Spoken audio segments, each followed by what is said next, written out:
안녕하세요. 신용 좋은 사람들의 신용상담사입니다. 새출발기금에 대한 좋은 소식이 또 들려왔습니다. 기존에 처상이 취약계층 정도가 되어야 최대 90% 감면이 가능했는데 이 기준을 좀 더 완화하여 저소득층만 되어도 최대 감면을 기대할 수 있도록 개선한다고 합니다. 현재 일반적인 경우 평균적으로 75% 내외로 감면이 되고 있습니다. 이는 저희가 진행하고 있는 분들의 결과를 바탕으로 말씀드리는 수치입니다. 이번 개선점으로 유의미하게 평균 감면율이 올라갈 것으로 예측됩니다. 이번 영상에서는 새출발기금에서의 저소득층 조건을 알아보고 저소득층 채무자의 사례를 들어 새출발기금 감면율을 예상해 보도록 하겠습니다. 우선 저소득층을 어떻게 구분하는지 알아보겠습니다. 사전적 의미로는 중위소득의 50% 미만의 소득계층을 말합니다. 저소득층의 기준은 복지제도 적용에 사용되는 것으로 생계, 의료, 주거, 교육 등에 활용되는 정보입니다. 그러나 채무조정에서의 저소득층은 이와는 약간 다르게 중위소득의 60% 최저생계비 미만의 소득계층을 의미합니다. 최저생계비는 채무조정에서 사용되는 소득 기준으로 새출발기금에서도 이 조건이 적용될 것으로 예상됩니다. 여기서 말하는 중위소득에 대해 보겠습니다. 중위소득은 가구 원수에 따라 달라지며 이 금액의 60% 비율인 최저생계비도 동일하게 가구 원수에 따라 달라집니다. 화면의 표를 참고하시기 바랍니다. 그렇다면 저소득층이 적용되는 방식에 대해 알아보겠습니다. 앞에서 보았듯 저소득층 기준인 최저생계비는 가구 원수에 따라 달라집니다.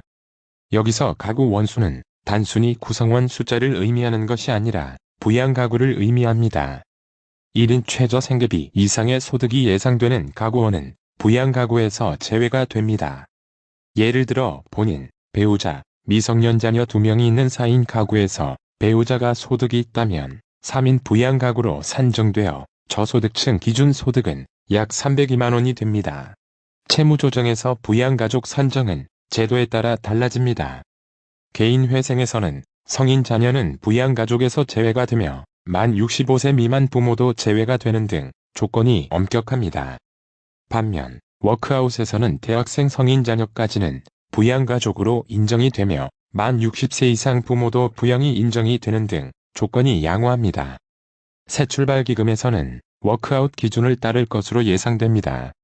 새출발기금 신청 조건과 채무 감면 절차 등을 워크아웃 절차에서 가져왔기에 저소득층 조건도 마찬가지일 것으로 예상됩니다. 한 채무자의 상황을 예를 들어 저소득층에 해당이 되는지 보고 채무조정 예상 결과를 알아보겠습니다. 채무자는 4개월 정도 연체가 된 상황입니다. 부채 총액은 8,500만 원입니다. 재산은 사업장 임차보증금 3천만 원이 있습니다.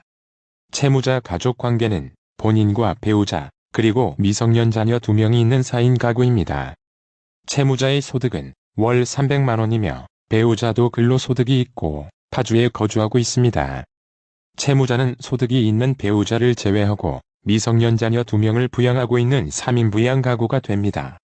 화면의 표에서 확인해 보시면 3인 부양가구의 최저생계비는 약 302만 원으로 채무자의 소득 300만 원보다 많기에 채무자는 저소득층에 해당됩니다. 이 정보를 바탕으로 예상진단을 살펴보겠습니다. 저소득층으로 신청한 새출발기금 부실차주 예상진단을 보겠습니다. 간략하게 부실차주의 새출발기금 채무조정 내용을 살펴보면 변제 기간이 최장 10년까지 연장될 수 있습니다.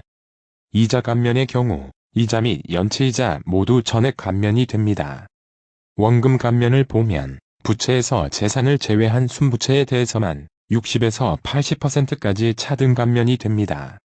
여기에 기존에는 취약계층이어야 90% 감면이 가능하였는데 저소득층까지 90% 감면이 가능해졌습니다. 즉, 재산이 채무보다 많다면 원금 감면이 될 수 없다는 점은 유의하셔야 하겠습니다. 이번 채무자는 저소득층으로 원금 감면율을 90%로 가정하였고 상환 기간을 120개월로 선택하였습니다. 감면액 부분부터 살펴보겠습니다. 우선 부채 원금에서 재산을 차감한 순부채액을 계산해야 합니다. 채무자의 무담보 채무 원금은 8,100만 원입니다. 재산은 앞에서 보았듯 사업장 보증금 3천만 원이 재산액이 됩니다. 순부채액을 계산하면 5,100만 원이 됩니다. 순부채의 감면 비율 90%를 적용하면 원금 감면액은 4,590만 원이 됩니다. 따라서 총 변제액은 부채 원금 8,100만 원에서 원금 감면액 4,590만 원을 차감한 3,510만 원이 됩니다. 변제 기간은 120개월로 선택하였기 때문에 월 변제액은 약 29만 원이 됩니다. 총 채무액 8,500만 원 기준으로 채무 감면율은 약 58.7%가 됩니다. 새출발기금에서 최대 90% 감면을 받을 수 있는 저소득층 기준과 저소득자 채무조정 예상 결과를 알아보았습니다. 영상의 채무자는 소득이 300만 원으로 적지는 않았으나 부양가족이 있어 저소득층으로 분류가 되었습니다. 그렇기에 90% 감면율을 적용받았습니다. 다만 본인 재산액이 있었기에 최종 감면율은 59%였습니다. 만약 재산액이 없었다면 90% 감면을 받았을 것입니다. 추가로 새출발기금에서는 재산액의 일정 부분 면제 재산을 산정하고 있기에 실제로는 좀 더 감면이 될 것입니다. 무료 채무조정진단은 신용 좋은 사람들 홈페이지에서 회원가입 없이 무료로 이용하실 수 있으니 많은 이용 바랍니다. 홈페이지는 영상 및 정보란에서 확인하실 수 있습니다. 감사합니다.